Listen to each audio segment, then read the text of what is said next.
ಇವತ್ತು ಏನಾಗಿದೆ ಅಂತ ಹೇಳಿದ್ರೆ, ಇವತ್ತು ಇಡೀ ದೇಶದಲ್ಲಿ ನೋಂದಾವಣೆ ಆಗದಂತ ಯಾವುದಾದ್ರೂ ದೊಡ್ಡ ಸಂಸ್ಥೆಗಳು ಇದೆ ಅಂತಂದ್ರೆ ಅದು ಅದು RSS ಮಾತ್ರ. ಯಾವ ಸಂಸ್ಥೆಗಳು ನೋಂದಾವಣೆಯೂ ಆಗದೆ ಜನರಿಂದ ದೇಣಿಗೆಗಳನ್ನು ಯಾವುದೇ ರೀತಿಯ ರಶೀದಿ ಇಲ್ಲದೆ ಪಡ್ಕೊಂಡು ಅದಕ್ಕೆ ಯಾವುದೇ ಲೆಕ್ಕಪತ್ರವನ್ನು ಕೂಡ ಕೊಡದೆ ಒಂದು ವ್ಯವಹಾರ ಮಾಡ್ತಾ ಇರುವಂತಹ ದೇಶದ ಏಕೈಕ ಸಂಸ್ಥೆ ಅಂತ ಹೇಳಿದ್ರೆ ಅದು RSS. ಈ RSSನವರಿಗೆ ಏನಾಗಿದೆ ಅಂತ ಹೇಳಿದ್ರೆ, RSSನವರು ಟೀಕೆಗಳನ್ನು ಸಹಿಸುವುದಿಲ್ಲ. ಅವರಿಗೆ ಆ ಇತಿಹಾಸವೇ ಇಲ್ಲ. ಅವರನ್ನು ಯಾರಾದರೂ ಟೀಕೆ ಮಾಡಿದರೆ, ಅವರನ್ನು ಯಾರಾದರೂ ಪ್ರಶ್ನೆ ಮಾಡಿದರೆ, ಅವರ ನಡವಳಿಕೆಗಳು ಸರಿ ಇಲ್ಲ ಅಂತ ಯಾರಾದರೂ ಹೇಳಿದರೆ ಅವರು ನೀ ನಮ್ಮನ್ನ ಕೇಳಲಿಕ್ಕೆ ನೀನು ಯಾರು ಅನ್ನೋ ಪ್ರಶ್ನೆಯನ್ನು ತಿರುಗಿ ಹಾಕ್ತಾರೆ. ಅಥವಾ ಅವರ ದಾಟಿ ಹೇಗಿರ್ತದೆ ಅಂತ ಹೇಳಿದ್ರೆ, ನಮ್ಮನ್ನ ಟೀಕೆ ಮಾಡುವವರೆಲ್ಲರೂ ದೇಶದ್ರೋಹಿಗಳು, ನಮ್ಮನ್ನು ಟೀಕೆ ಮಾಡುವವರೆಲ್ಲರೂ ಧರ್ಮದ್ರೋಹಿಗಳು ಅನ್ನುವಂಥ ಒಂದು ಹಣೆಪಟ್ಟಿಯನ್ನು ಪ್ರಶ್ನೆ ಮಾಡಿದ ವ್ಯಕ್ತಿಗೆ ಹಚ್ಚಿ ಅವರನ್ನ ಬಾಯಿ ಮುಚ್ಚಿಸುವಂತ ಪ್ರಯತ್ನವನ್ನು ಮಾಡ್ತಾರೆ. ಯಾಕೆ ಹೇಳಿದ್ರೆ, ಒಂದು ಪ್ರಜಾಪ್ರಭುತ್ವ ಅಂತ ಹೇಳಿದ ಮೇಲೆ ಅಲ್ಲಿ ಟೀಕೆಗಳು, ಅಲ್ಲಿ ಪ್ರಶ್ನೆಗಳು, ಅಲ್ಲಿ ಜಿಜ್ಞಾಸೆಗಳು ಸಹಜವಾಗಿ ಬರ್ತದೆ. ಅವರ ಒಳಗೆ ಪ್ರಜಾಪ್ರಭುತ್ವ ಇಲ್ಲ, ಹಾಗೆ ಅವರ ಹೊರಗೆ ಕೂಡ ಪ್ರಜಾಪ್ರಭುತ್ವವನ್ನು ಉಳಿಲಿಕ್ಕೆ ಬಿಡುವುದಿಲ್ಲ ಅನ್ನೋದು ಅವರ ನೇಚರ್ ಹಾಗಿರುವಂಥದ್ದು. ಈಗ ಮೊನ್ನೆ ಪ್ರಿಯಾಂಕಾ ಖರ್ಗೆ ಅವರು ಒಂದು ಪತ್ರವನ್ನು ಬರೀತಾರೆ, RSS ನೋಂದಾವಣೆ ಆಗಿದೆಯೇ, ಆಗದಿದ್ರೆ ಯಾಕೆ ಆಗಿಲ್ಲ ಅನ್ನುವ ಬಗ್ಗೆ ಸವಿವರವಾದಂತಹ ಒಂದು ಪತ್ರವನ್ನು ಅವರು ಸರಸಂಘ ಚಾಲಕರಿಗೆ ಅತ್ಯಂತ ಗೌರವಯುತವಾಗಿ ಆ ಪತ್ರವನ್ನು ಬರೀತಾರೆ. ಆ ಪತ್ರದಲ್ಲಿ ಅವರು ಬರೆದ ನಂತರ ಅವರಿಗೆ ಬಂದ ಪ್ರತಿಕ್ರಿಯೆಗಳು ಹೇಗಿದೆ ಅನ್ನೋದನ್ನು ಒಂದು ಕ್ಷಣ ಗಮನಿಸಬೇಕು. ಎಲ್ಲರೂ ಅವರ ಬಾಯಿ ಮುಚ್ಚಿಸುವ ಪ್ರಯತ್ನವನ್ನು ಮಾಡಿದ್ದಾರೆ. ಏನು ಚಿತ್ತಾಪುರದಲ್ಲಿ ಒಂದು 6 ತಿಂಗಳ ಹಿಂದೆ ಒಂದು ಪಥಸಂಚಲನಕ್ಕೆ ವಿಷಯದಲ್ಲಿ ಒಂದು ಕಾಂಟ್ರವರ್ಸಿ ಆಗಿತ್ತು, RSSನ ನೋಂದಣಿಯ ವಿಷಯದಲ್ಲಿ. ಆಗ ಮೋಹನ್ ಭಾಗವತರು ತ್ರಿವೇಂದ್ರಮನಲ್ಲಿ ಕೂತ್ಕೊಂಡು ಒಂದು ಮಾತು ಹೇಳ್ತಾರೆ. ಏನು ಹೇಳಿದ್ರೆ, RSSಗೆ ನೋಂದಾವಣೆ ಅದು ಸ್ವಾತಂತ್ರ್ಯ ಪೂರ್ವದಲ್ಲಿ ಆಗಿತ್ತು, ಆಮೇಲೆ ಅದು ನೋಂದಾವಣೆ ಆಗಬೇಕು ಅಂತ ನಮಗೆ ಯಾರೂ ಹೇಳಲೇ ಇಲ್ಲ ಅನ್ನೋ ಮಾತನ್ನು ಹೇಳ್ತಾರೆ. ಹಿಂದೂ ಧರ್ಮ ನೋಂದಾವಣೆ ಆಗಿದೆ ಅನ್ನೋ ಪ್ರಶ್ನೆಯನ್ನು ಕೂಡ ಅವರು ಕೇಳ್ತಾರೆ. ಯಾವ ಧರ್ಮಗಳು ಈ ಭೂಮಿಯ ಮೇಲೆ ನೋಂದಾವಣೆ ಆಗಲಿಲ್ಲ. ಹಾಗಾಗಿ ಹಿಂದೂ ಧರ್ಮ ನೋಂದಾವಣೆ ಆಗಿದೆಯೇ ಅನ್ನುವ ಅವರ ಪ್ರಶ್ನೆ ಅತ್ಯಂತ ಬಾಲಿಶದ್ದು ಮತ್ತು ಇವರ ಬಾಯಿಯನ್ನು ಮುಚ್ಚಿಸುವ ಒಂದು ಪ್ರಯತ್ನ ಅಂತ ನನಗೆ ಅನಿಸಿತು. ಅದರ ಜೊತೆಗೆ ನನಗೆ ಯಾರೂ ನೋಂದಾವಣೆ ಆಗಲಿಕ್ಕೆ ಹೇಳಲಿಲ್ಲ ಅಂದರೆ, ಒಬ್ಬ ಜವಾಬ್ದಾರಿಯುತ ವ್ಯಕ್ತಿಗೆ ನೋಂದಾವಣೆ ಮಾಡಬೇಕು ಅನ್ನೋದಕ್ಕೆ ಯಾರು ಹೇಳಬೇಕಾಗಿಲ್ಲ. ಅದು ಕೂಡ ಅವರ ಬಾಲಿಶ ಉತ್ತರ ಅಂತೇಳಿ ಅದನ್ನು ತಳ್ಳಿ ಹಾಕಬೇಕಾಗ್ತದೆ. ಆಮೇಲೆ ಈಗ ಮೊನ್ನೆ ಪುನಃ ಈ ನೋಂದಾವಣೆ ವಿಚಾರ ಚರ್ಚೆಗೆ ಬಂದ ನಂತರ ಇವರನ್ನು ಬಾಯಿ ಮುಚ್ಚಿಸುವ ಪ್ರಯತ್ನವನ್ನು ಸುಮಾರು ಜನ ಮಾಡಿದರು. ಒಬ್ರು ರಮೇಶ್ ಜಿಗಜಿಣಗಿ ಅವರು 2 ವಿಚಾರಗಳನ್ನು ಎತ್ತಿಕೊಂಡ್ರು. ಒಂದು ಮಾತು ಹೇಳಿದ್ರು, RSS ಅನ್ನ ಪ್ರಶ್ನೆ ಮಾಡಿದವರು ಯಾರು ಜೀವಂತವಾಗಿ ಇಲ್ಲ ಅಂತ ಹೇಳಿದ್ರು. ಅಂದ್ರೆ ಅದರ ಅರ್ಥ ಏನು ಅಂತ ಹೇಳಿದ್ರೆ, ನಿಮ್ಮನ್ನು ಕೂಡ ನಾವು ಮುಗಿಸ್ತೇವೆ ಅನ್ನುವಂಥ ಒಂದು ಪರೋಕ್ಷ ಬೆದರಿಕೆಯನ್ನ ಜಿಗಜಿಗಣಿಯವರು ಅವರಿಗೆ ಹಾಕ್ತಾರೆ. ಆಮೇಲೆ ದಲಿತರಿಗೆ ಯಾಕೆ RSS ಅನ್ನು ಪ್ರಶ್ನಿಸುವ ಉಸಾಬರಿ ಅನ್ನುವಂಥ ಪ್ರಶ್ನೆಯನ್ನು ಕೇಳ್ತಾರೆ.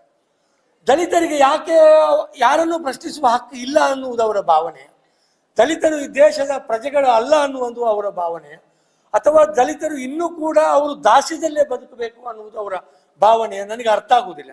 ಹಾಗಾಗಿ ಅದು ಕೂಡ ಒಂದು ಬಾಯಿ ಮುಚ್ಚಿಸುವ ಪ್ರಯತ್ನ ಆಯಿತು. ಇನ್ನು CT ಅವರು ಹೇಳ್ತಾರೆ, ಜಹಾದಿಗಳನ್ನು ಬೆಂಬಲಿಸುವವರು ಅವರಿಗೆ ನಾವು ಉತ್ತರ ಕೊಡುವುದಿಲ್ಲ ಅಂತ. ನೋಡಿ, ಇವರು ಯಾರಿಗೆ ಬೆಂಬಲಿಸ್ತಾರೆ ಅನ್ನುವುದು ಪ್ರಶ್ನೆ ಆಗುವುದಿಲ್ಲ. ಇವರು ಎತ್ತಿದ ಪ್ರಶ್ನೆ ಎಷ್ಟು ಜೆನ್ವಿನ್, ಇವರು ಎತ್ತಿದ ಪ್ರಶ್ನೆ ಎಷ್ಟು ಮಹತ್ವದ್ದು ಅನ್ನುವುದ್ರ ಮೇಲೆ ಅವರು ಉತ್ತರವನ್ನ ಕೊಡಬೇಕಾಗ್ತದೆ. ಪ್ರಶ್ನೆಯನ್ನು ಮಾಡಿದವರು ಏನು ಸಾಮಾನ್ಯರಲ್ಲ, ಅವರು ಈ ರಾಜ್ಯದ ಗೃಹ ಸಚಿವರು, ಅವರು ಜವಾಬ್ದಾರಿಯುತವಾಗಿ ಈ ಪ್ರಶ್ನೆಯನ್ನ ಕೇಳಿದ್ದಾರೆ. ಹಾಗಾಗಿ ಇವರೆಲ್ಲರೂ ಕೂಡ ಪ್ರಶ್ನೆ ಮಾಡಿದ್ದು ಇವರನ್ನ ಬಾಯಿ ಮುಚ್ಚಿಸುವುದಕ್ಕಷ್ಟೇ ಹೊರತು ಯಾಕೆ ರಿಜಿಸ್ಟ್ರೇಷನ್ ಆಗಲಿಲ್ಲ, ರಿಜಿಸ್ಟ್ರೇಷನ್ ಆಗಲಿಕ್ಕೆ ಏನು ತೊಡಕುಗಳಿದೆ ಅನ್ನುವುದನ್ನು ಅವರು ಯಾರು ಕೂಡ ಹೇಳಲಿಲ್ಲ. ಇನ್ನು RSS ಹೇಗೆ ಕಾರ್ಯಾಚರಣೆ ಮಾಡ್ತದೆ ಅಂತ ಹೇಳಿದ್ರೆ, ಅದು ಒಂದು ಅಡ್ರೆಸ್ ಇಲ್ಲದ ಸಂಸ್ಥೆಯಾಗಿ ಹಾಗೆ ಕಾರ್ಯಾಚರಣೆ ಮಾಡ್ತಾ ಇದೆ. ಅದಕ್ಕೊಂದು ಅಡ್ರೆಸ್ ಇಲ್ಲ, ಅದೊಂದು ರಿಜಿಸ್ಟ್ರೇಷನ್ ಆಗದ ಕಾರಣ ಅದು ಇಡೀ ದೇಶದಲ್ಲಿ ಪಸರಿಸಿರುವಂತಹ ಒಂದು ಸಂಸ್ಥೆ, ಅಲ್ಲಲ್ಲಿ ಅವರಿಗೆ ಸ್ವಯಂ ಸೇವಕರು ಇದ್ದಾರೆ ಅಂತ ಹೇಳ್ಕೊಳ್ಳುವಂಥ ಒಂದು ಸಂಸ್ಥೆಗೆ ಒಂದು ಸರಿಯಾದ ಅಡ್ರೆಸ್ ಇಲ್ಲ ಅನ್ನುವುದು ಬಹಳ ಖೇದಕರವಾದಂಥ ವಿಷಯ. ಅವರು ಪರಾವಲಂಬಿಗಳಾಗಿ ಬದುಕುವರು. ಅಂದರೆ ಅವರ ಒಂದು ಆಫೀಸ್ ಇದೆಯಲ್ಲ, ಅದು ಯಾವ ಆಫೀಸ್ ಕೂಡ ಅವರ ಹೆಸರಿನಲ್ಲಿ ರಿಜಿಸ್ಟ್ರೇಷನ್ ಆದಲ್ಲ. ಅವರ ನಾಗಪುರದಲ್ಲಿರುವ ಅವರ ಪ್ರಧಾನ ಕಚೇರಿ ಕೂಡ ಅದು ಬೇರೆಯವರ ಹೆಸರಿನಲ್ಲಿ, ಕೇಶವ ಬಲರಾಮ್ ಹೆಗಡೆಯವರ ವೈಯಕ್ತಿಕ ಹೆಸರಿನಲ್ಲಿ ರಿಜಿಸ್ಟ್ರೇಷನ್ ಆದಂತಹ ಒಂದು ಆಫೀಸು. ಆ ಆಫೀಸಿನಲ್ಲಿ ಇವರು ಕಾರ್ಯನಿರ್ವಹಿಸ್ತಾರೆ. ಅದೇ ರೀತಿ ಬೇರೆ ಬೇರೆ ಕಡೆ ಕೂಡ ಬೇರೆ ಬೇರೆ ಕಡೆ ಅವರು ಆಫೀಸನ್ನು ನಡೆಸ್ತಾ ಇದ್ದಾರೆ. ಎಲ್ಲಿ ಕೂಡ ಅವರ ಸ್ವಂತ ಹೆಸರಿನಲ್ಲಿ ಆಫೀಸ್ ಕಟ್ಟಡಗಳು ಇಲ್ಲ. ಇನ್ನು ಇವರು ಪಥಸಂಚಲನ ಮಾಡುವಾಗ, ದೊಡ್ಡ ದೊಡ್ಡ ಕಾರ್ಯಕ್ರಮವನ್ನು ಮಾಡುವಾಗ ಇವರ ಹೆಸರಿನಲ್ಲಿ ಯಾವುದೇ ರೀತಿಯ ಪರ್ಮಿಷನ್ ಅನ್ನು ಪಡ್ಕೊಳ್ಳುವುದಿಲ್ಲ. ಅವರು ಬೇನಾಮಿ ಹೆಸರಿನಲ್ಲಿ ಪರ್ಮಿಷನ್ ಪಡ್ಕೊಂಡು ಅವರು ಈ ಕೆಲಸವನ್ನು ಮಾಡ್ತಾ ಇದ್ದಾರೆ. ಇನ್ನು ಇವರ RSSನ ಏನು ಕಾರ್ಯಕರ್ತರು ಅಥವಾ RSSನ ಪ್ರಚಾರಕರು, ಅದರ ದೊಡ್ಡ ದೊಡ್ಡ ಲೀಡರ್ಗಳೆಲ್ಲ ಇವರು ಯಾವುದೇ ಉದ್ಯೋಗವನ್ನು ಮಾಡುವುದು ನಮಗೆ ಕಾಣುವುದಿಲ್ಲ. ಅವರಿಗೆ ಸ್ವಂತ ಉದ್ಯೋಗ ಅಂದ್ರೆ ಅವರ ಪ್ರೊಫೆಷನ್ ಏನು ಅನ್ನುವುದು ಎಲ್ಲಿಯೂ ಅವರದ್ದು ಕಣ್ಣಿಗೆ ಕಾಣಿಸುವುದಿಲ್ಲ. ಅವರು RSSನ ಕೆಲಸ ಮಾಡ್ತಾರೆ, ಅವರು ಐಷಾರಾಮಿ ಜೀವನವನ್ನ ಮಾಡ್ತಾರೆ. ಅವರು ಮದುವೆ ಆಗುವುದಿಲ್ಲ, ಸಂಸಾರ ಇಲ್ಲ. ಅವರು ಹೇಗೆ ಇದ್ದಾರೆ ಅಂತ ಹೇಳಿದ್ರೆ ಅವರೊಂದು ಯೋಗಿಗಳಾಗಿ ಜೀವನ ಮಾಡುವರು ಅಂತ ಹೇಳ್ತಾರೆ. ಆದ್ರೆ ಅವರ ನಾಯಕರು ಬರುವಂತಹ ಕಾರುಗಳನ್ನು ನೋಡಬೇಕು, ಅವರ ಮನೆಗಳನ್ನು ನೋಡಿದ್ರೆ ಅವರು ಐಷಾರಾಮದ ಜೀವನವನ್ನು ಮಾಡ್ತಾರೆ. ಅಂದ್ರೆ ಇವರಿಗೆ ಈ ಐಷಾರಾಮಿ ಜೀವನವನ್ನು ಮಾಡುವುದಕ್ಕೆ ಹಣ ಎಲ್ಲಿಂದ ಬರ್ತದೆ ಅನ್ನುವುದು ಪ್ರಶ್ನೆ ಆಗ್ತದೆ. ಈಗ ಏನು ಗುರುದಕ್ಷಿಣೆಯ ಹೆಸರಿನಲ್ಲಿ ಎಲ್ಲಾ ಕಡೆ ಕೋಟಿ ಕೋಟಿ ರೂಪಾಯಿಯನ್ನು ಇವರು ಬಾಚಿಕೊಂಡು ಹೋಗ್ತಾರೆ. ಅದಕ್ಕೆ ಯಾವುದೇ ರೀತಿಯ ಲೆಕ್ಕಾಚಾರವನ್ನು ಅವರು ಸಾರ್ವಜನಿಕಗೊಳಿಸುವುದಿಲ್ಲ ಅಥವಾ ಯಾರಿಗೂ ಆ ಲೆಕ್ಕವನ್ನು ಕೊಡುವುದಿಲ್ಲ. 100 ರೂಪಾಯಿಯನ್ನ ತಕೊಂಡ್ರೆ, ಅವರು ಕವರ್ನ ಒಳಗೆ 100 ರೂಪಾಯಿಯನ್ನು ತಕೊಂಡ್ರೆ ಅವರನ್ನು 1 ರೂಪಾಯಿ ಅಂತ ಬರೆಯುವಂತ ಪರಿಪಾಠವನ್ನು ಇವರು ಅನಾದಿ ಕಾಲದಿಂದಲೇ ಬೆಳೆಸಿಕೊಂಡು ಬಂದಿದ್ದಾರೆ. ಇನ್ನು ಮೋಹನ್ ಭಾಗವತ್ ಅವರು ಹೇಳ್ತಾರೆ, ನಾವು ಒಂದು ಬಾಡಿ ಆಫ್ ಇಂಡಿವಿಜುವಲ್ಸ್, ಹಾಗಾಗಿ ನಮಗೆ ರಿಜಿಸ್ಟ್ರೇಷನ್ ಮಾಡುವ ಅಗತ್ಯ ಇಲ್ಲ ಅಂತ ಹೇಳ್ತಾರೆ. ಈ ಬಾಡಿ ಆಫ್ ಇಂಡಿವಿಜುವಲ್ಸ್ ಅಂದ್ರೆ ಎಲ್ಲಾ ಸಂಸ್ಥೆಗಳು ಕೂಡ ಬಾಡಿ ಆಫ್ ಇಂಡಿವಿಜುವಲ್ಸ್. ಯಾರು ಕೂಡ ಒಬ್ಬರಿಗೊಬ್ಬರು ಕೈ ಹಿಡ್ಕೊಂಡು ಅವರು ಒಂದು ಸಂಸ್ಥೆಯನ್ನು ಕಟ್ಟುವುದಿಲ್ಲ. ಅವರು ಆ ಬಾಡಿ, ಒಂದು ಸಂಸ್ಥೆಯ ಬಾಡಿ ಅನ್ನುವುದು ಅದೊಂದು ಇಂಡಿವಿಜುವಲ್ಸಿನ ಒಂದು ಗುಂಪಾಗಿರ್ತದೆ. ಮತ್ತೆ ಅವ್ರು ಹೇಳ್ತಾರೆ, ನಾವು ದೇಶಭಕ್ತರನ್ನು ನಿರ್ಮಾಣ ಮಾಡ್ತೇವೆ, ನಾವು ವ್ಯಕ್ತಿತ್ವವನ್ನು ನಿರ್ಮಾಣ ಮಾಡುವ ಕೆಲಸವನ್ನು ಮಾಡ್ತಾ ಇದ್ದೇವೆ ಅನ್ನುವುದು ಅವರ ಕ್ಲೇಮ್.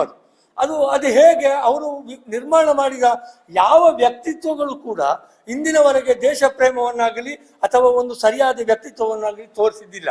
ಅದಕ್ಕೆ ನಾನು ಈಗ ಮೊನ್ನೆ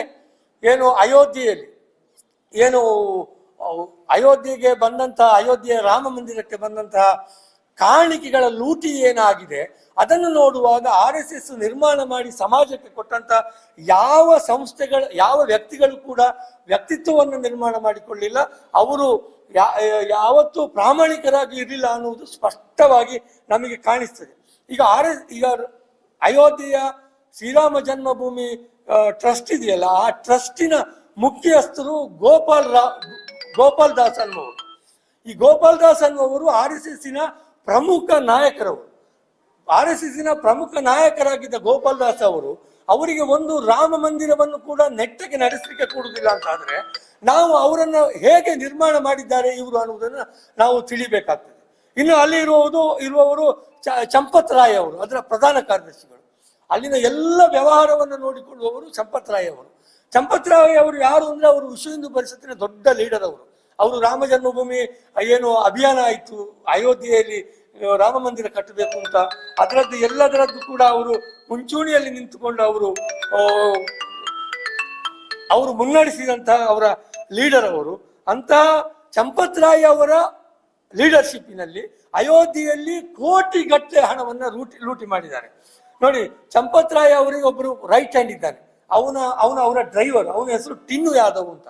ಈ ಟಿನ್ನು ಯಾದವ್ ಅವನು ನೇರವಾಗಿ ಇಲ್ಲಿ ಹಣವನ್ನ ದುರುಪಯೋಗ ಮಾಡಿದ್ದು, ಬೆಳ್ಳಿಯ ಗಟ್ಟಿಗಳು, ಅದರ ಇಟ್ಟಿಗೆಗಳನ್ನ ಸಾಗಾಟ ಮಾಡಿದ್ದು, ಚಿನ್ನದ ದೇವರ ಪ್ರತಿಮೆಗಳನ್ನ ಕದ್ದದ್ದು, ಇಂತಹ ಅನೇಕ ಕೆಲಸಗಳಲ್ಲಿ ಟಿನ್ನು ಯಾದವ್ ಇವರ ಡ್ರೈವರ್ ಆಗಿ ಕೆಲಸ ಮಾಡ್ತಿದ್ದ, ಇವರ ಸಹಯೋಗಿ ಆಗಿದ್ದವ, ಇವರ ಜೊತೆಗೆ ಇದ್ದದ್ದು. ಅಂದ್ರೆ ಇವರ ಲಿಂಕ್ ಹೇಗಿದೆ ಅಂತ ಹೇಳಿದ್ರೆ, ಅಯೋಧ್ಯೆಯ ರಾಮ ಮಂದಿರದಲ್ಲಿ ಪೂರ್ತಿಯಾಗಿ ಕಳ್ಳರನ್ನ ತುಂಬಿಸಿದ್ದಾರೆ. ಈಗ SIT ರಚನೆಯನ್ನ ಇವರು ನಮ್ಮ ಅಲ್ಲಿನ ಮುಖ್ಯಮಂತ್ರಿಗಳು ಯೋಗಿ ಆದಿತ್ಯನಾಥ್ ಅವರು ಮಾಡಿದ್ದಾರೆ. 8 ಜನರ ಬಂಧನ ಆಗಿದೆ. ಈ ಬಂಧನ ಆದವರೆಲ್ಲರೂ ಕೂಡ ಇಲ್ಲಿ ಲೆಕ್ಕ ಮಾಡ್ತಿದ್ದವರು. ಇನ್ನು ಮೇಲುಸ್ತರದ ಜನರನ್ನು ಯಾರನ್ನು ಕೂಡ SIT ಮುಟ್ಲೇ ಇಲ್ಲ. ನೋಡಿ, ಯೋಗಿ ಆದಿತ್ಯನಾಥ್ ಅವರು ಮೊನ್ನೆ ಒಂದು ದಿವಸ ಭಾಷಣ ಮಾಡುವಾಗ ಹೇಳಿದ್ರು, ರಾಮ ಭಕ್ತರನ್ನು ವಂಚನೆ ಮಾಡಬೇಡಿ ಅನ್ನುವಂಥ ಒಂದು ಇಮೋಷನಲ್ ಭಾಷಣವನ್ನು ಅವರು ಮೊನ್ನೆ ಮಾಡಿ ಇದನ್ನ ತಿಪ್ಪೆ ಸಾರಿಸುವ ಕೆಲಸವನ್ನು ಮಾಡಿದ್ರು. ಯಾರಿಗೆ? ಪ್ರತಿಪಕ್ಷಗಳು ಈ ಪ್ರಶ್ನೆಯನ್ನು ಎತ್ತುವಾಗ. ಅಂದ್ರೆ ರಾಮ ಭಕ್ತರನ್ನು ವಂಚಿಸಿದ್ದು ಯಾರು? ನಿಜವಾಗಿ ಯಾರು ಅಲ್ಲಿ ನಿಂತುಕೊಂಡು ಅಲ್ಲಿ ಹಣವನ್ನ ದೋಚಿದ್ರು, ಯಾರು ಕೋಟಿ ಕೋಟಿ ಹಣವನ್ನ ಬೆಳ್ಳಿಯ ಸೊತ್ತುಗಳನ್ನ ಸಾಗಾಟ ಮಾಡಿ ಸ್ವಂತ ಆಸ್ತಿಯನ್ನ ತೆಗೆದು ಹಣವನ್ನು ದುರುಪಯೋಗ ಮಾಡಿದ್ರು, ಅವರೇ ರಾಮ ಭಕ್ತರನ್ನ ವಂಚಿಸಿದವರಲ್ಲದೆ ಅದನ್ನು ಪ್ರಶ್ನೆ ಮಾಡಿದಂತ ಪ್ರತಿಪಕ್ಷಗಳ ನಾಯಕರು ಹೇಗೆ ರಾಮ ಭಕ್ತರನ್ನು ವಂಚನೆ ಮಾಡುವವರಾಗ್ತಾರೆ? ಅಂದ್ರೆ ಅವರ ಉದ್ದೇಶ ಕೂಡ ಬಾಯಿ ಮುಚ್ಚಿಸುವುದೇ ಆಗಿದೆ. ನೋಡಿ, ಅವತ್ತು ರಾಮ ಮಂದಿರದ ನಿರ್ಮಾಣ ಆಗಿ ಅದರ ಪ್ರಾಣ ಪ್ರತಿಷ್ಠೆಯ ಸಂದರ್ಭದಲ್ಲಿ RSS ಎಲ್ಲ ಕಾರ್ಯಕರ್ತರು ಊರೆಲ್ಲ ಹೋಗಿ ಮನೆಗಳಿಗೆ ಮಂತ್ರಾಕ್ಷತೆಯನ್ನು ಕೊಟ್ಟು ಅವ್ರು ಏನು ಮಾಡಿದ್ರು ಅಂತ ಹೇಳಿದ್ರೆ, ಜನರಿಗೆ ಮಂಕುಬೂದಿ ಎರಚಿ ಜನರಿಗೆ ಚುನಾವಣೆಗೋಸ್ಕರ, ಅದರ ನಂತರ ಬರುವ ಲೋಕಸಭಾ ಚುನಾವಣೆಗೆ ಜನರನ್ನು ಧ್ರುವೀಕರಣ ಮಾಡುವ ಪ್ರಯತ್ನವನ್ನ ಮಾಡಿದ್ರು. ಇವತ್ತು RSS ಎಲ್ಲ ಕಾರ್ಯಕರ್ತರಿಗೆ, ಯೋಗಿ ಆದಿತ್ಯನಾಥ್ ಅವರಿಗೆ, ಆ ರಾಮ ಜನ್ಮಭೂಮಿ ಟ್ರಸ್ಟಿನ ಎಲ್ಲ ಸದಸ್ಯರಿಗೆ ಒಂದು ಜವಾಬ್ದಾರಿ ಇದೆ. ಏನು ಅಂತ ಹೇಳಿದ್ರೆ, ಯಾವ ರೀತಿಯಲ್ಲಿ ಮಂತ್ರಾಕ್ಷತೆಯನ್ನು ಇವರು ಊರಿಗೆ ಸಾಗಾಟ ಮಾಡಿ ಊರಲ್ಲಿ ಜನರಿಗೆ ತಲುಪಿಸಿದ್ರು, ಅದೇ ರೀತಿ ಈಗ ವಂಚನೆ ಮಾಡಿ ಏನು ಹಣವನ್ನ ಲೂಟಿ ಹೊಡೆದಿದ್ದಾರೆ, ಈ ಹಣವನ್ನ ಜನರಿಗೆ ತಲುಪಿಸಿ, ಪ್ರತಿ ಮನೆಗೆ ತಲುಪಿಸಿ ಅವರಿಗೆ ಅದನ್ನ ವಾಪಸ್ ಕೊಡುವ ಜವಾಬ್ದಾರಿ ಕೂಡ ಇದೆ. ಹೀಗೆ ಮಾಡಿದಾಗ ಮಾತ್ರ ಇವರು ಮಾಡಿದ ಈ ಪಾಪಕ್ಕೆ ಪರಿಹಾರ ಆಗಬಹುದು. ನೋಡಿ, ಕೇವಲ ಇವರು ಮಾತ್ರ ಅಲ್ಲ, ರಾಮ ಜನ್ಮಭೂಮಿಗೆ ಸಂಬಂಧಪಟ್ಟ ಹಾಗೆ ಜವಾಬ್ದಾರಿಯಲ್ಲಿ ಇರುವವರು ಮಾತ್ರ ವ್ಯಕ್ತಿತ್ವ ಇಲ್ಲದವರು, ಭ್ರಷ್ಟಾಚಾರದಲ್ಲಿ ತೊಡಗಿದವರು ಮಾತ್ರ ಅಲ್ಲ, ಅನೇಕ ಜನ RSS ತಾನು ಅಲ್ಲಿ ಸಂಶೋಧನೆ ಮಾಡಿ ಅವರಿಗೆ ಟ್ರೈನಿಂಗ್ ಕೊಟ್ಟು ಇವು ಭಾರಿ ದೊಡ್ಡ ವ್ಯಕ್ತಿತ್ವ ಅಂತ ಹೇಳಿ ನಾವು ಸಮಾಜಕ್ಕೆ ಕೊಡುಗೆಯನ್ನು ಕೊಡ್ತೇವೆ ಅಂತ ಹೇಳಿದವರು ಇವರು ಯಾರು ಕೂಡ ಅಧಿಕಾರ ಬಂದಾಗ ಅವರು ಧೀರರಾಗಿ ಕೂಡ ಅವರು ವರ್ತಿಸಲಿಲ್ಲ, ಶೂರರಾಗಿ ಕೂಡ ಅವರು ವರ್ತನೆಯನ್ನು ಮಾಡಲಿಲ್ಲ. ಇದಕ್ಕೆ ನಾನು ಪ್ರಧಾನಮಂತ್ರಿ ಮೋದಿ ಅವರನ್ನು ಕೂಡ ಉದಾಹರಣೆಯಾಗಿ ಕೊಡ್ತೇನೆ. ಮೊನ್ನೆಯ ದಿವಸ ಏನು ಟ್ರಂಪ್ ಸಾಹೇಬರು ಏನು ನಮ್ಮ ದೇಶದ ನಾಗರಿಕರನ್ನು ಅಂದ್ರೆ ಅಲ್ಲಿಗೆ ವಲಸೆ ಹೋದವರನ್ನು ಅವಮಾನ ಮಾಡಿ, ನಮ್ಮ ದೇಶವನ್ನು ಮತ್ತೆ ಮತ್ತೆ ಅವಮಾನ ಮಾಡಿ, ಬೇರೆ ಬೇರೆ ಪ್ರಕಾರವಾಗಿ, ನಿಮಗೆ ಗೊತ್ತುಂಟು, ನಾನು ಡೀಟೇಲ್ ಆಗಿ ಹೇಳುವುದಿಲ್ಲ, ಆ ಅವಮಾನವನ್ನ ಸತತವಾಗಿ ಮಾಡ್ತಾ ಇದ್ರು ಕೂಡ ನಮ್ಮ ಪ್ರಧಾನಮಂತ್ರಿಗಳಾದ ನರೇಂದ್ರ ಮೋದಿ ಅವರು ಒಂದೇ ಒಂದು ಶಬ್ದವನ್ನು ಕೂಡ ಟ್ರಂಪ್ ಅವರಿಗೆ ತನಗೆ ಸ್ವಾಭಿಮಾನ ಇದೆ, ನನ್ನ ದೇಶಕ್ಕೆ ಅವಮಾನ ಮಾಡ್ತಾ ಇದ್ದಿ, ಬಾಯಿ ಮುಚ್ಚು ಅನ್ನುವಂತ ಒಂದೇ ಒಂದು ಸ್ಟೇಟ್ಮೆಂಟ್ ಅನ್ನು ಕೂಡ ಅವರು ಇಷ್ಟರವರೆಗೆ ಕೊಡ್ಲಿಲ್ಲ. ನಮಗೆ ಗೊತ್ತುಂಟು, ಕುಸ್ತಿಪಟುಗಳಾದಂತಹ ಮಹಿಳೆಯರನ್ನು ಯಾರು ದುರುಪಯೋಗ ಮಾಡಿದ್ರು ಅಂದ್ರೆ ಈ RSS ಪ್ರಾಡಕ್ಟ್ಗಳೇ ದುರುಪಯೋಗ ಮಾಡಿದ್ರು. ಯಾರು ಇವತ್ತು ಈ ದೇಶದಲ್ಲಿ ಪ್ರಜಾಪ್ರಭುತ್ವವನ್ನ ಹೊಸಕ್ಕೆ ಹಾಕಿ, ಏನು ಪಶ್ಚಿಮ ಬಂಗಾಳದಲ್ಲಿ ಇತ್ತೀಚೆಗಿನ ಉದಾಹರಣೆ, ವಿರೋಧ ಪಕ್ಷವನ್ನ ಬಡಿದು ಇಡೀ ಒಂದು ಪ್ರಜಾಪ್ರಭುತ್ವವನ್ನು ನಾಶ ಮಾಡ್ತಾ ಇದ್ದಾರೆ, ಅವರು ಕೂಡ ಈ RSS ಪ್ರಾಡಕ್ಟ್ಗಳೇ ಆಗಿದೆ. ಬೇರೆ ದೂರ ಬೇಡ, ನಮ್ಮ ಊರಿನಲ್ಲಿ ಇಲ್ಲಿಗ ಮೊನ್ನೆ ಒಂದು ಆಣೆ ಪ್ರಮಾಣ ಆಯಿತು. ಬಿಜೆಪಿಯ ಒಳಗೆ ಒಂದು ಕ್ರಾಸ್ ವೋಟಿಂಗ್ಗೆ ಸಂಬಂಧಪಟ್ಟ ಹಾಗೆ ಒಂದು ಆಣೆ ಪ್ರಮಾಣದ ಒಂದು ಪ್ರಹಸನವನ್ನು ಮಾಡುವಂತ ಒಂದು ತಯಾರಿಯನ್ನ ರಾಜ್ಯದ ಬಿಜೆಪಿ ಅಧ್ಯಕ್ಷರಾದ ವಿಜಯೇಂದ್ರ ಅವರು ಮಾಡಿದ್ರು. ಈ ಆಣೆ ಪ್ರಮಾಣ ಧರ್ಮಸ್ಥಳದಂತಹ ಒಂದು ಪವಿತ್ರ ಕ್ಷೇತ್ರದಲ್ಲಿ ರಾಜಕೀಯದ ಆಣೆ ಪ್ರಮಾಣವನ್ನು ಮಾಡುವಂತಹ ಒಂದು ಒಂದು ವ್ಯಕ್ತಿತ್ವವನ್ನ ನಮಗೆ ತೋರಿಸಿದವರು ಯಾರು ಅಂತ ಹೇಳಿದ್ರೆ, ಒಬ್ರು ವಿಜಯೇಂದ್ರ ಆದ್ರೆ ಇನ್ನೊಬ್ರು ನಮ್ಮ ಇಲ್ಲಿನ ಶಾಸಕರಾದಂತಹ ಹರೀಶ್ ಪೂಂಜಾ ಅವರು ಕೂಡ ಇಲ್ಲಿ ಏನು ಆಣೆ ಪ್ರಮಾಣ ಆಗಬೇಕು ಅದರ ಹಿಂದೆ ನಿಂತು ಅದಕ್ಕೆ ಪುಸಲಾಯಿಸಿ ಅವರಿಗೆ ಆ ಸಲಹೆಯನ್ನು ಕೊಟ್ಟು ಅದನ್ನು ಮಾಡುವುದಕ್ಕೆ ವ್ಯವಸ್ಥೆ ಮಾಡಿದವರು ಕೂಡ ಅವರೇ ಆಗಿದ್ದಾರೆ. ಹಾಗಾಗಿ ಈ ಬಿಜೆಪಿ ಅವರಿಗೆ ಯಾವ ದೇವರ ಮೇಲೆ ಕೂಡ ನಂಬಿಕೆ ಇಲ್ಲ, ಯಾವ ಧರ್ಮದ ಮೇಲೆ ಕೂಡ ಗೌರವ ಇಲ್ಲ. ಅವರದ್ದಿರುವುದು ಬರೀ ರಾಜಕೀಯ ಮಾಡುವುದು ಬಿಜೆಪಿ ಮತ್ತು RSS. ಬಿಜೆಪಿ ಅಂತ ಹೇಳಿದ್ರೆ ಅದು ಬೇರೆ ಅಂತಲ್ಲ, ಬಿಜೆಪಿ ಮತ್ತು RSS ಅದು ಒಂದೇ ನಾಣ್ಯದ ಎರಡು ಮುಖಗಳು. ಯಾರು ಚಡ್ಡಿ ಹಾಕಿದ್ರೆ RSS, ಪ್ಯಾಂಟ್ ಹಾಕಿದ್ರೆ ಬಿಜೆಪಿ, ಇನ್ನು ಕೆಂಪು ಶಾಲು ಸುತ್ತಿಕೊಂಡ್ರೆ ಬಜರಂಗ ದಳ. ಒಂದೇ ವ್ಯಕ್ತಿಗಳ ಗುಂಪು ಬೇರೆ ಬೇರೆ ಕಡೆಯಲ್ಲಿ ಬೇರೆ ಬೇರೆ ವೇಷ ಹಾಕಿ ಅವರು ಒಂದೊಂದು ಕಡೆಯಲ್ಲಿ ಒಂದೊಂದು ರೀತಿಯಲ್ಲಿ ವರ್ತನೆ ಮಾಡ್ತಾ ಇದ್ದಾರೆ. ಇಂತಹ ಬಿಜೆಪಿಯವರು ಇಡೀ ದೇಶದಲ್ಲಿ ಇವತ್ತು ಸೌಹಾರ್ದತೆಯನ್ನು ದೇಶದ್ದು ಹಾಳು ಮಾಡ್ತಾ ಇದ್ದಾರೆ. ನಮಗೆ ಗೊತ್ತುಂಟು, ಮಣಿಪುರ ಹೊತ್ತಿ ಉರಿಯುವಾಗ ಈ RSS ಒಬ್ಬರು ಪ್ರಾಡಕ್ಟ್ ಅವರಿಗೆ ಒಂದು ದಿವಸ ಮಣಿಪುರಕ್ಕೆ ಹೋಗಿ ಅಲ್ಲಿ ಅದನ್ನ ಖಂಡನೆ ಮಾಡಲಿಕ್ಕೆ ಕೂಡ್ಲಿಲ್ಲ. ಎಷ್ಟೋ 6 ತಿಂಗಳು ಕಳೆದ ನಂತರ ಮಣಿಪುರಕ್ಕೆ ಹೋಗ್ತಾರೆ. ಇವರು ಹೀಗೆ ಈ ರೀತಿಯಾಗಿ ಇವರು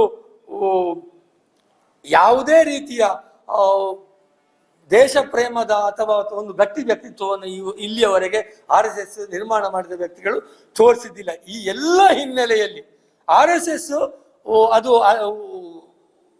ನೋಂದಾವಣೆ ಆಗಿದೆಯಾ, ನೋಂದಾವಣೆ ಮಾಡಿದ್ದೀರಾ ಅನ್ನುವಂತಹ ಒಂದು ಪ್ರಶ್ನೆಯನ್ನು ಕೇಳುವುದರ ಮೂಲಕ ಪ್ರಿಯಾಂಕಾ ಖರ್ಗೆ ಅವರು RSSಗೆ ದೇಶ ಪ್ರೇಮದ ಪಾಠವನ್ನು ಮಾಡಿದ್ದಾರೆ. ದೇಶ ಪ್ರೇಮ ಅಂದ್ರೆ ಏನು? ದೇಶ ಪ್ರೇಮ ಅಂತ ಹೇಳಿದ್ರೆ ತಮ್ಮನ್ನು ತಾವು ಕಾನೂನಿನ ವ್ಯಾಪ್ತಿಗೆ ಒಳಪಡಿಸುವುದು ದೇಶ ಪ್ರೇಮ. ನಾನು ಕಾನೂನಿನ ವ್ಯಾಪ್ತಿಯಿಂದ ಹೊರಗೆ ಇರ್ತೇನೆ, ನನಗೆ ಇದ್ಯಾವುದು ಸಂಬಂಧ ಇಲ್ಲ, ನಾನು ನಿಮಗೆ ಉತ್ತರದಾಯಿ ಅಲ್ಲ ಅನ್ನುವುದು ಅದು ದೇಶ ಪ್ರೇಮ ಆಗ್ಲಿಕ್ಕೆ ಸಾಧ್ಯವೇ ಇಲ್ಲ.